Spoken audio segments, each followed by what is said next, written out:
Hello everybody and welcome back to Quest for Truth. Since the fall, which we looked at for the last 2 weeks, human nature has been corrupted. What God created as very good has turned evil. And you might think that's an over-exaggeration to say that humans are evil, but let's take a look at what the Bible has to say on the topic. I'll be in Romans chapter 3, verses 9 through 23. Now, to give a quick context here, this whole the chapter before is written to Rome, and the Jews and the Gentiles there in the church are kind of having some contention there because the Jews were expelled from Rome for about 3 years, and now they're coming back in, and that's about when this letter was written. And so the Jews are coming back into the church that's been controlled by the Gentiles for the last 3 years. And so there's obviously going to be some contention there. So Paul's arguing between, like, are the Jews superior to the Gentiles, or are the Gentiles superior? And he gets to verse 9, and this passage that we're going to look at, it's 9 through 23 in chapter 3. It's sandwiched in verse 9 and verse 23 by the phrase, either in verse 9 it's all are under sin, and verse 23 all have sinned. And so he's really bringing them together by saying you're all on the same footing. But let's read through the passage here, starting in verse 9. What then? Are we better than they? Not at all, for we have already charged that both Jews and Greeks are all under sin. As it is written, there is none righteous, not even one. There is none who understands. There is none who seeks for God. All have turned aside. Together they have become useless. There is none who does good. There is not even one. Their throat is an open grave. With their tongues they keep deceiving. The poison of asps is under their lips, whose mouth is full of cursing and bitterness. Their feet are swift to shed blood. Destruction and misery are in their paths, and the path of peace they have not known. There is no fear of God before their eyes. Now we know that whatever the law says, it speaks to those who are under the law, so that every mouth may be closed and all the world may become accountable to God. Because by the works of the law, no flesh will be justified in his sight, for through the law comes the knowledge of sin.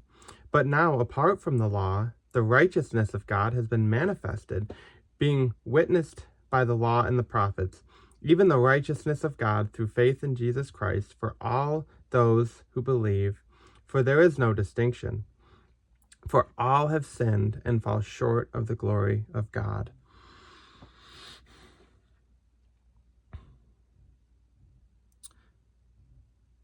And so, as we kind of broach the topic of really, we're talking about sins, of what does it mean to be sinners, right? Well, we talk about that idea of all have sinned, So one idea kind of what sin is, and there's a few that are pretty accurate, but one is the thought of missing the mark, of and that brings obviously a very important question: is what is the mark? Because if we're saying, well, we missed the mark, we have to know what the mark is in order to actually be able to say, yeah, we missed the mark, or no, we didn't. So to agree with that, what is the mark? Well, we're going to kind of look through this passage, and by kind of starting at the end, and then we'll go back to the beginning. So we're going to start by looking in verses 19 through 21 to see what this mark is. And so this passage here, I just read it, so I won't necessarily read the whole thing again, but these few verses here are saying that the law brings about knowledge of sin, and it's the law that makes everyone accountable to God. And then in verse 21, you see that the law has been, or that the righteousness of God has been manifested apart from the law. And so what is it saying? That the mark is the righteousness of God. That is the law given was in order to be, it wasn't necessarily to be kept, because obviously, like what Paul says here, is that no one will be justified through the law, but the law makes knowledge of sin. So the law is essentially the character of God. If you could keep the law, you would be perfect. You would be God. That would be who you would have, his character. That would be, who you would really be, or you'd be like him, at least as your character, as, who you are. But we break that law, and that's why the law was given, so we'd know that we are sinners. But even apart from the law, right, in verse 21, it says, the righteousness of God has been manifested. Right, and I think he kind of wants you to think back to Romans 1, verses 19 and 20, where he says, because that which is known about God is evident within them, for God made it evident to them. For since the creation of the world, his invisible attributes, his eternal power and divine nature have been clearly seen, being understood through what has been made, so that they are without excuse. And so that's the whole point, right? We are without excuse, because the righteousness of God has been shown to us. And so that is the mark. The righteousness of God is what the mark is, and anything apart from that is sin. Now, how do we know what sin is? What is sin? How do we miss that mark? How is that done? Well, it's shown to us in the verses prior. So in verses 10 through 18, we really see kind of the demonstration of sin. And so let's start in verses 10 through 12. There is none righteous, not even one. There is none who understands. There is none who seeks for God. All have turned aside. Together they have become useless. There is none who does good. There is not even one. And so it's very clear that no one seeks God. No one does good. But what does it really mean to seek God? How do we seek God? What is it really talking about in these few verses here? Not just saying that we're all apart from God. We don't seek after him. But how do you seek God? Well, you seek him in your heart, your mind, and your will. And so these verses are saying that in our heart, our mind, and our will, we rebel against God. We no longer love him, right? That's the greatest commandment is to love the Lord your God with all your heart, soul, mind, and strength. We no longer do that.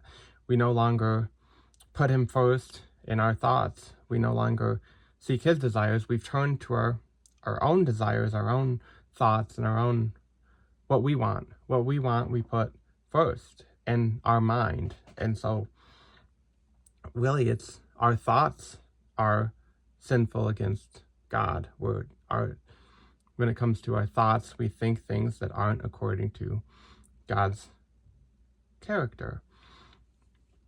And then 13 and 14, their throat is an open grave. With their tongues they keep deceiving. The poison of asps is under their lips, whose mouth is full of cursing and bitterness.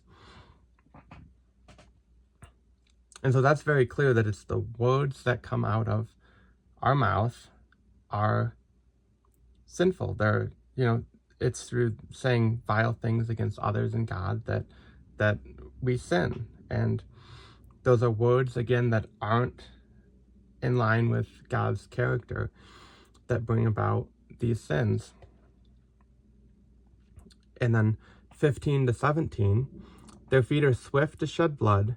Destruction and misery are in their paths, and the path of peace they have not known.